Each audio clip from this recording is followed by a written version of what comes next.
Hello, my name is Azira binti Ashwin,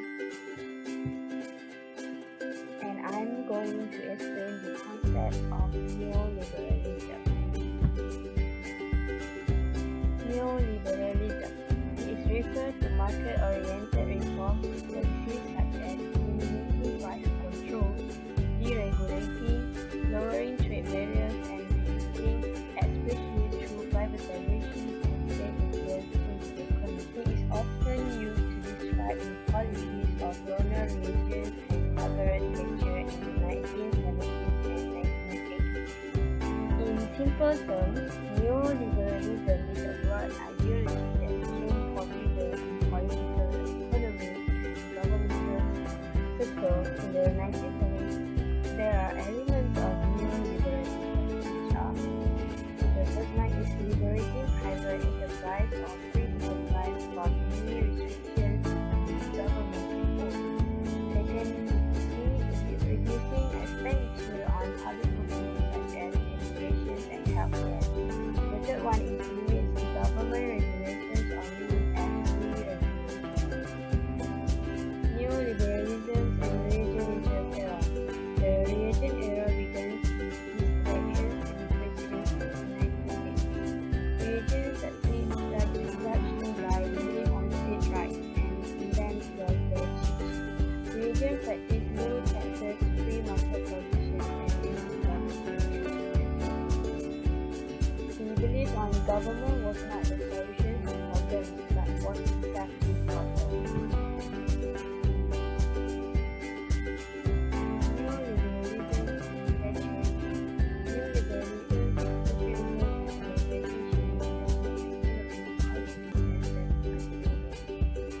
Of individual freedom and freedom of possession in Thatcherism.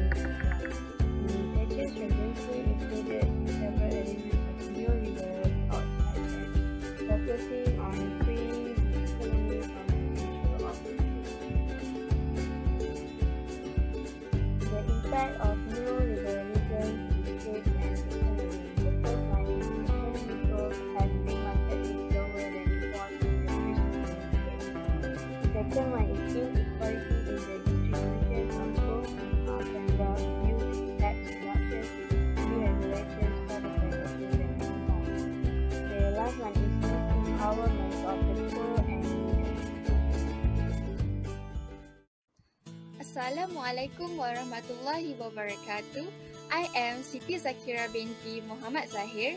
Now, I will explain more about the concept of liberalization, deregulation, and privatization. Liberalization means to put an end to the restrictions and open various sectors of the economy, and it is mostly used in the economic term.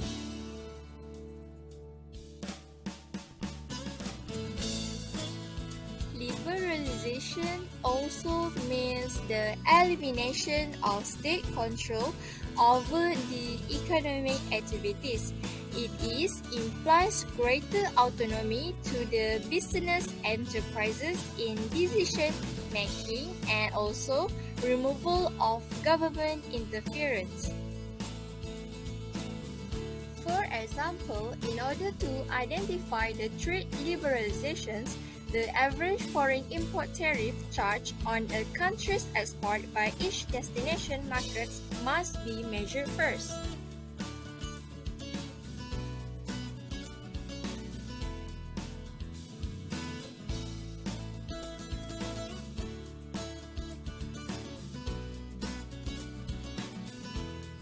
The concept of deregulation, it is the process of removing legal or quasi-legal restrictions on the amount of competition, the sort of business done, or the price charged within a particular industry. In other words, cutting the red tape.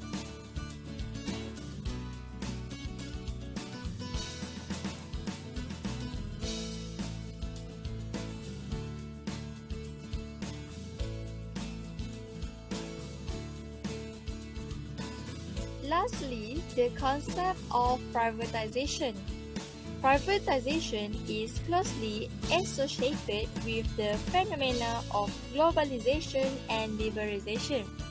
Privatization is the transfer of control ownership of economic resources from the public sector to the private sector.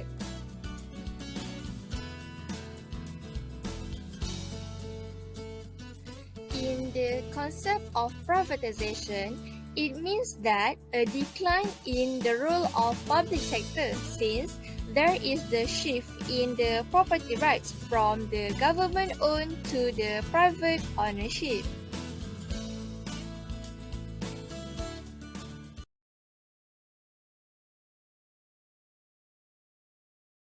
Here are some of the questions we are going to cover, which is define, explain importance and give examples of nation-states and international regimes. So, first the nation-states. Nation-states can be referred as an independent state which consists of people from one particular national group. It also can be defined as a system of organization where people with a common identity live inside a country with firm borders and a single government. The first importance of nation-states is it creates a uniform national culture. It is where its inhabitants form a nation united by the same lineage, the same language and many forms of common culture. Meaning that, it can be said that the nation-states shared a national culture through the same language, history, holidays and education. The second's importance is it creates a national identity of states. It shows a citizen's identity to a country which people are belonging to a group or tribe. This has made the nation-states are different from other states since it has a majority of population in country which represent the identity of national.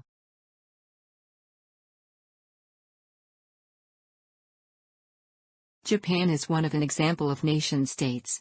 The population of Japan as of January 1, 2020 is 127.1 million with a population of Japanese nationals is 124.3 million. The rest is from minorities of ethnically distinct Chinese, Koreans, Ryukyu peoples and the indigenous Ainu minority on the northern island of Hokkaido. The graph shows a population of Japan and population of Japanese nationals in year 2020. International regimes. International regimes as defined by Krasnor, it is a set of implicit or explicit principles, norms, rules and decision-making procedures around which actors' expectations converge in a given area of international relations. It is an international processes and collection of rules. International regime is important as it acts as mediating or medium role. International regimes be a third party or multilateral party to solving international matters such as bargaining matters. Any matter that cannot be solved by bilateral party can be solved through international regimes. Second, it acts as independent role. This is where the powerful regimes are regarded as independent actor in international system. In other words, the regimes can exert influence in world politics that is independent of state sovereignty. Example of international regime is International Monetary Fund. It is an international financial institution where it provides loan to countries that are having difficulty in meeting their international payments. It also helps by giving loan to countries that want to recover the economy and reduce the poverty. Hi, my name is Nurani Spindi Idris. I will explain what is regionalism. What is the key ideas of this thought and provide the explanations with the examples. I will briefly explain what is regionalism. Let's go. What is regionalism? Regionalism means the body of ideas, values, and objectives that contributed to the creation, maintenance, or modification of a particular region or type of world order. Friedrich, 2011. It usually associated with a formal policy or project and often leads to institutional buildings. Regionalism also ties agents to a specific project that is limited spatially or socially but not in time. It also can be described as the political and cognitive idea of forming regions. What is globalization?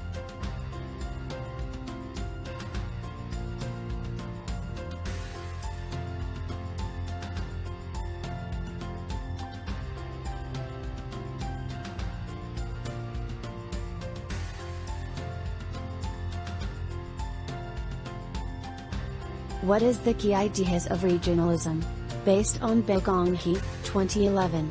Regionalism was focused on the relationship between ideas and politics power.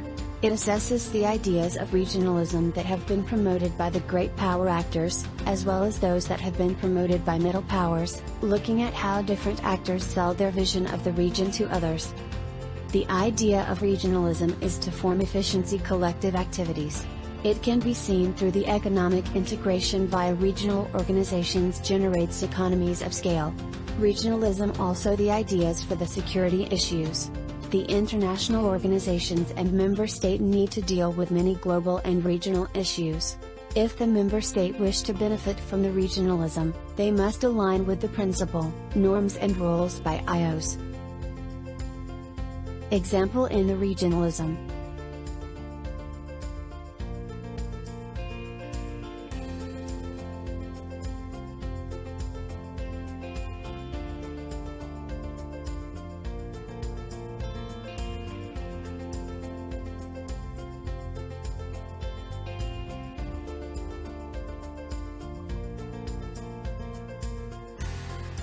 Him, do you know?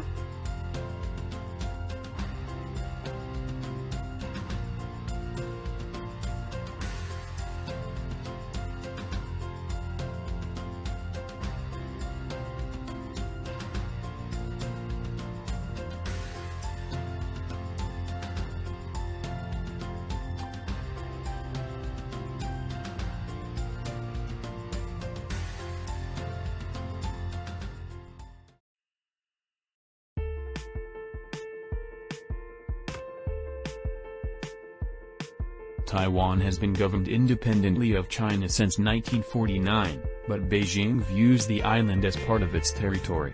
Beijing has vowed to eventually unify Taiwan with the mainland, using force if necessary.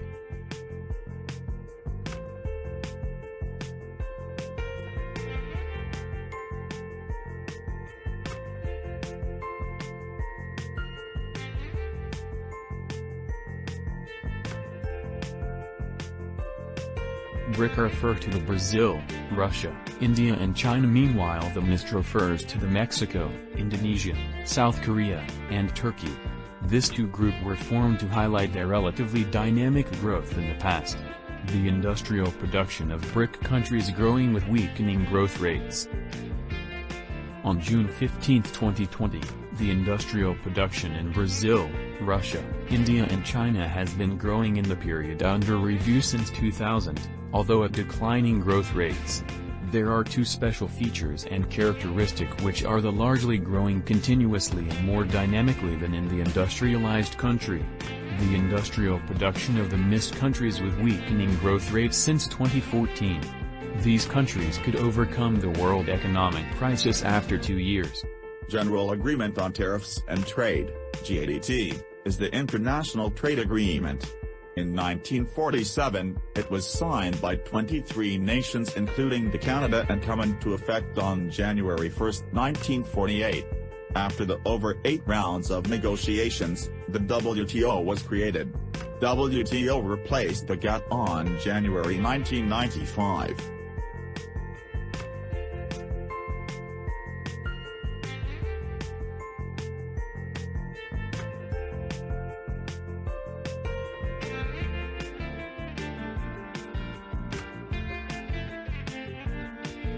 Free Trade Agreement, FTA, is agreement between two or more nations to reduce barriers to imports and exports among them. The Trans-Pacific Partnership Agreement, also known as TPP or TPPA, is a free trade agreement. It was announced on Monday, October 5, 2015 that the agreement had been reached, marking the largest trade liberalizing pact in a generation. How a FTA and TPPA works. In the modern world, free trade policy is often implemented by means of a formal and mutual agreement of the nations involved. However, a free trade policy may simply be the absence of any trade restrictions. TPPA seeks to promote trade and encourage growth within the economies of participating countries, with the United States being the lead negotiator, which is why President Obama toured Southeast Asia in 2014.